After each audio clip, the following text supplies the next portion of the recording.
The official story is straightforward. Cities expanded during the Industrial Revolution. Populations grew. Infrastructure followed demand. But in 1847, when New York's street grid was already decades old, the city's population was just over 370,000. The grid had been designed for 2 million. London's Metropolitan Board of Works began constructing sewer systems in 1855 that could handle 3 times the waste volume the city produced. Philadelphia's water infrastructure, completed in the early 1800s, included mains wide enough to serve neighborhoods that wouldn't exist for another 50 years. The pattern appears across dozens of cities. Infrastructure built not for present need, but for futures that hadn't arrived. And the streets themselves, wide, geometrically precise, designed with turn radiuses and intersection angles that seem excessive for horse-drawn carriages, feel engineered for something else. This is a documentary exploration of observable patterns in urban planning history. What follows is not a claim of hidden truth, but an examination of timing, scale, and design choices that appear in public records. All information presented comes from accessible historical documentation. The street widths are where it starts to feel unusual. In 1811, New York adopted the Commissioner's Plan, a grid system that would define Manhattan's future. The avenues were set at 100 feet wide. The cross streets 60 feet. At the time, the city's northern boundary was around Houston Street. Most of Manhattan was farmland. A street width of 60 feet is substantial. For context, a modern 2-lane road requires about 24 feet. Even allowing for sidewalks, drainage, and carriages, the scale feels disproportionate. But it's not just New York. In Edinburgh, the new town development began in 1767. George Street was laid out at 115 feet wide. Princes Street, 100 feet. These weren't commercial thoroughfares yet. They were speculative, built into empty land. The movement logic embedded in these designs doesn't match the transportation technology of the era. Horse-drawn carriages didn't require turn radiuses of 30 feet.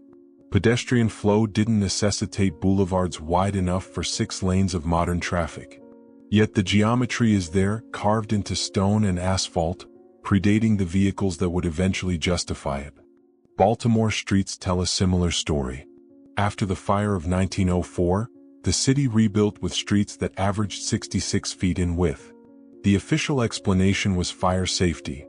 Wider streets would prevent flames from jumping between buildings. But the fire had been contained within a 140-acre area. The reconstruction affected over 1,500 acres. The new streets weren't just wide. They were uniform. Block after block, the same dimensions, the same angles, the same intersection geometry. And they were built in under 3 years. The speed of execution is part of the pattern. These weren't incremental expansions. They were systematic installations. In Glasgow, the City Improvement Act of 1866 demolished entire districts and replaced them with streets designed for circulation volumes the city wouldn't see until the 1920s. The timing is notable. 1866 was pre-automobile, pre-tram. Glasgow's population was around 400,000. The new street network was designed to handle flows for a city of over 1 million. The engineers didn't frame this as visionary planning. They framed it as necessity. But the necessity wasn't immediate. It was projected. The documents describe anticipated growth. But the anticipation seems unusually confident, unusually precise. Washington, D.C. offers another case. Pierre Charles L'Enfant's 1791 plan included avenues 160 feet wide. The city's population at the time was under 15,000. The avenues were wider than anything in Paris, wider than anything in London. L'Enfant's design included traffic circles, diagonal boulevards, and sight lines calculated for monumental effect. It was, by all accounts, a plan for a capital that didn't yet exist. But the scale suggests more than optimism. It suggests knowledge of future requirements.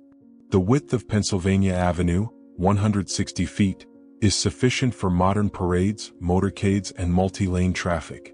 In 1791, it was vast, empty space. The cross-regional consistency is where the pattern deepens. Boston's Back Bay development, begun in 1857, used a grid system nearly identical to Philadelphia's Center City, which had been planned decades earlier. Commonwealth Avenue was designed at 200 feet wide, one of the widest streets in America at the time. The bay was filled in over 30 years. As the land appeared, the streets were installed. Same dimensions, same geometry, same movement logic. In Manchester, England, the same thing. Post-1840s reconstruction created arterial roads 80 to 100 feet wide, running through districts that were still partially residential. These weren't organic expansions. They were implementations. And the movement they anticipated wasn't incremental. It was fundamental. The turn radiuses embedded in intersection design suggest vehicles that corner differently than carriages. Carriages pivot. Their turning radius is tight. A carriage can navigate a 90-degree corner within a 15-foot space. But many of these streets, built in the early 1800s, include intersection geometry that allows for 25 to 30-foot turning radiuses. That's the geometry of vehicular traffic, of buses, of delivery trucks. It's there in the stone, measured, planned. The official explanation is foresight. Engineers and planners anticipated growth. They built generously. But the consistency is unusual. The precision is unusual. And the timing, clustered in the early to mid-1800s across multiple continents, suggests coordination or inheritance. Whether that inheritance was cultural, technical, or something else is where interpretation begins. But the streets remain. The dimensions remain. And the movement they were designed for finally arrived. The Erie Canal is where the scale starts to feel excessive. Construction began in 1817. The canal stretched 363 miles, connecting the Hudson River to Lake Edisburg. It was the longest artificial waterway in the world at the time. The official explanation: economic necessity. New York needed a trade route to the interior. But the scale of construction tells a different story. The canal was 40 feet wide at the surface, 4 feet deep. Those dimensions allowed boats carrying 30 tons of cargo to pass each other without stopping. In 1817, there weren't enough boats to justify that width. There wasn't enough cargo to fill them. The canal was designed for traffic that didn't exist yet. And it wasn't just the canal itself. 83 locks were built along the route. Each lock was a massive engineering project. Stone chambers designed to lift or lower boats between elevation changes. The locks were standardized. Same dimensions, same materials, same construction techniques. This wasn't trial and error. It was implementation. And the speed of construction, 8 years for 363 miles, suggests a workforce and organizational capacity that seems disproportionate to the era. The official records list 9,000 workers. But the logistics of coordinating that many people across that distance with 1817 technology raises questions about administrative infrastructure. Who managed the supply chains? Who coordinated the engineering? Who standardized the specifications? The records don't provide those answers in detail. Britain's railway expansion tells a parallel story. Between 1830 and 1850, over 6,000 miles of railway track were laid across England, Scotland, and Wales. The track gauge, 4 feet 5 inches, was standardized almost immediately. By 1846 it was law. But standardization at that speed suggests pre-existing consensus. It suggests coordination across competing railway companies, across regions, across economic interests. The infrastructure wasn't evolving. It was being installed. And the stations themselves feel over-engineered. London Street Pancras Station, completed in 1868, included a train shed with a span of 243 feet. It was the largest single-span structure in the world at the time. The station was designed to handle 120 trains per day. In 1868, it handled fewer than 40. The capacity was built decades ahead of demand. The same pattern appears at Liverpool's Lime Street Station, at Manchester's Victoria Station, at Glasgow Central. Massive structures, built quickly, designed for traffic volumes that wouldn't materialize for another generation. The architectural ambition is undeniable, but the economic justification feels thin. Philadelphia's Fairmount Water Works, completed in 1815, is another case. The system pumped 6 million gallons of water per day. Philadelphia's population in 1815 was around 100,000. 6 million gallons per day is enough to supply a city of 300,000. The infrastructure was built for a population that didn't exist yet. And it wasn't temporary. The stonework was monumental. The engineering, permanent.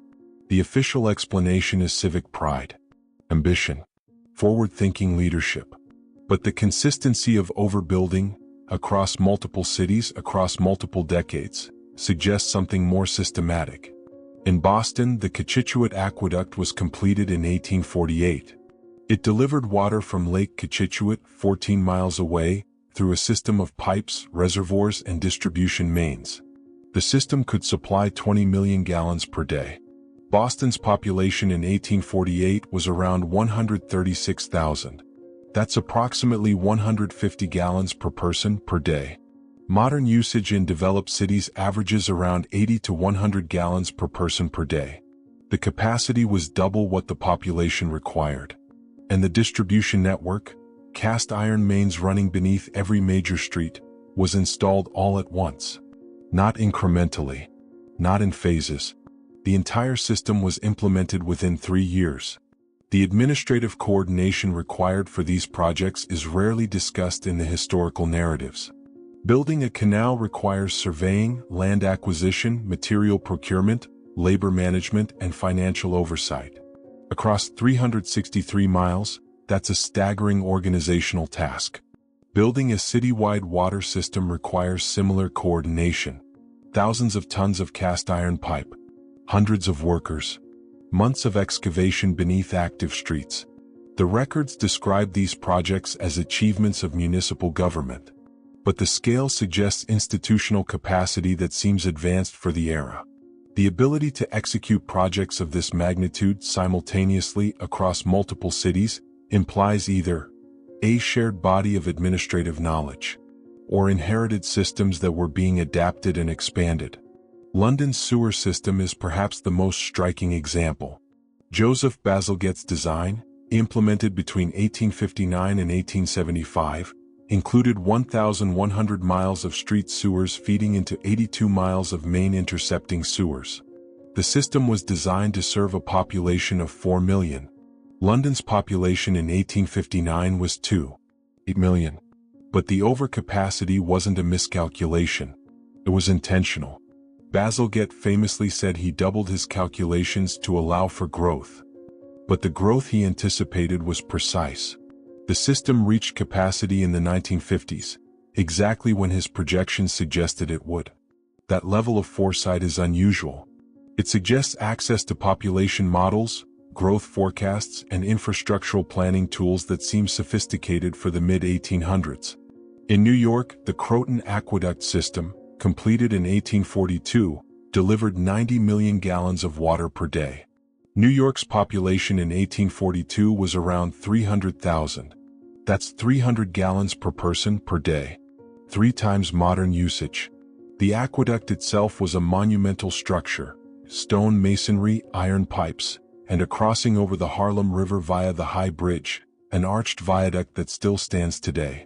The High Bridge was designed to last centuries. The materials were chosen for permanence, not economy. This wasn't infrastructure built to meet immediate need. It was infrastructure built to endure.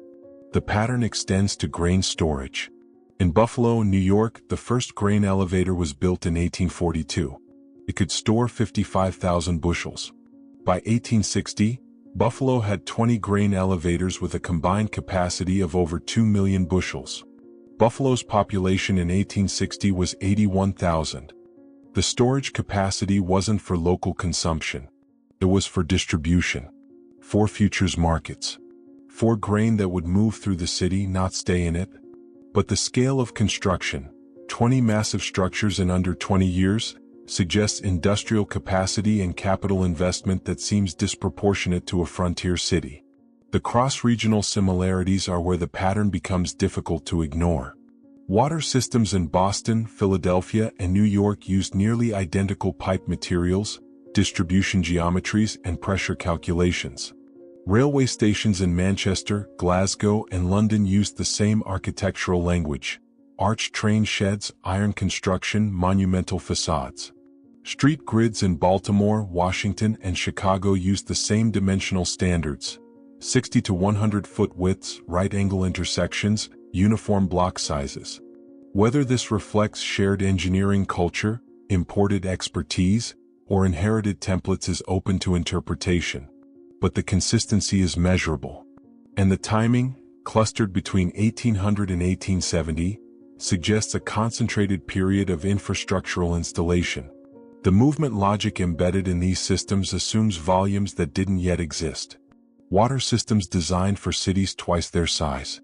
Railways designed for traffic that wouldn't materialize for decades. Streets designed for vehicles that hadn't been invented. The infrastructure wasn't reactive. It was anticipatory. And the anticipation was precise. The word Tartaria appears on European maps as early as the 15th century. It referred to a vast region of Central Asia, loosely defined, often labeled simply as Tartary or Great Tartary. The term wasn't the name of a unified empire. It was a geographic label, used by cartographers to describe territories that were remote, poorly understood, and outside European control. By the 19th century, the term had faded from official use. It was replaced by more specific political designations: Russian Empire, Qing Dynasty, Ottoman territories. But the label persisted in older maps, in atlases, in the margins of historical memory. And in recent years, it has been reinterpreted. The modern reinterpretation of Tartaria isn't about geography. It's about pattern recognition. People began noticing the infrastructural anomalies, the over-engineered streets, the synchronized construction timelines, the administrative capacity that seems advanced for the era. And they asked, what if these weren't built by the civilizations we credit? What if they were inherited? The label Tartaria became shorthand for that question. Not a claim of fact, not a historical assertion, but a framework for organizing observations that don't fit comfortably into conventional narratives. There are three primary ways people interpret the evidence. The first is conventional expansion. This view holds that the infrastructure reflects exceptional foresight, ambition, and capital investment during the Industrial Revolution. Cities planned generously. Engineers overbuilt intentionally. The timing coincidence is just that, coincidence. This interpretation has the weight of academic consensus. It's supported by financial records, engineering documents, and municipal archives. But it struggles with the precision, with the uniformity, with the fact that so many cities across such distances arrived at nearly identical solutions within the same narrow window of time. The second interpretation is systemic inheritance. This view suggests that the infrastructure wasn't invented during the 1800s. It was adapted from older systems, templates, or knowledge that had been circulating for longer than official records indicate. This doesn't require lost civilizations. It requires only that engineering knowledge, administrative models, and urban planning principles were more widely shared, or more deeply rooted, than the standard narrative acknowledges. Under this interpretation, Tartaria is metaphorical. It represents a period or network of knowledge exchange that predates the industrial institutions we credit. It's speculative, but it accounts for the consistency. The third interpretation is more literal.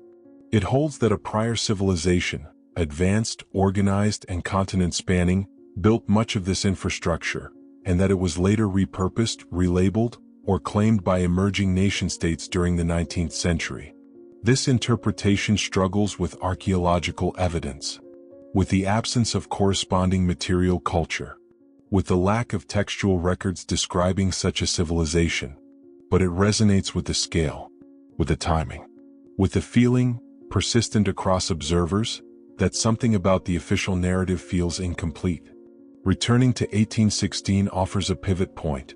That year, often called the year without a summer, followed the eruption of Mount Tambora in Indonesia. Temperatures dropped globally. Crops failed. Famine spread across Europe and North America.